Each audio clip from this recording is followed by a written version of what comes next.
ბავშვთა დაცვის საერთაშორისო დღე აჭარაში მრავალფეროვანი ღონისძიებებით აღინიშნა კულტურულ გასართობ ღონისძიებებთან ერთად საქველმოქმედო აქციებიც გაიმართა.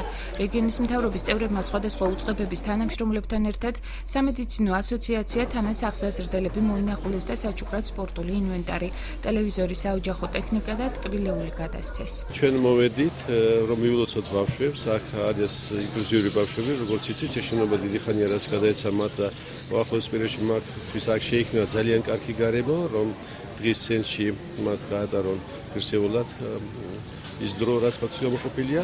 გარდა ამისა, დღეს ჩვენ მოვედით, რომ მიულოცოთ, გადავცეთ საჩუქრად, საბჭოს მოუტანათ ტორტი. დღის ცენტრის აღსაზრდელებმა სტუმრებს მადლიერების ნიშნად კონცერტი მოუწყვეს. დაწესებულებაში სპეციალურ განათლებას 40-მდე ბენეფიციარი იღებს. სარეაბილიტაციო ცენტრში მარტოხელა დედების თავშესაფარიც გაიხსნება. იმედი გვაქვს, რომ გავაკეთებთ რაიონებისთვისაც 20 დღიან, 25 დღიან სარეაბილიტაციო პროგრამებს და ჩამოვიყვანთ მათ.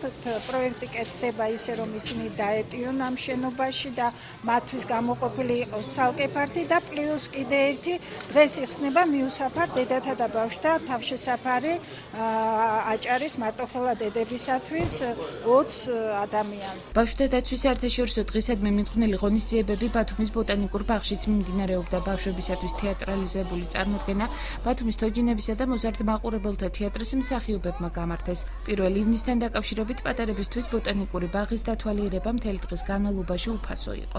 ბოტანიკური ბაღი უერთდება ამ ღირსშესანიშნავ თარიღს.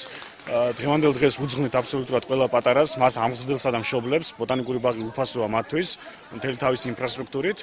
დღევანდელი ღონისძიება სწორედ ეძღვნება იმას, რომ რაც შეიძლება მეტად დავაინტერესოთ მომავალი თაობა ბუნებით, სიცოცხლით.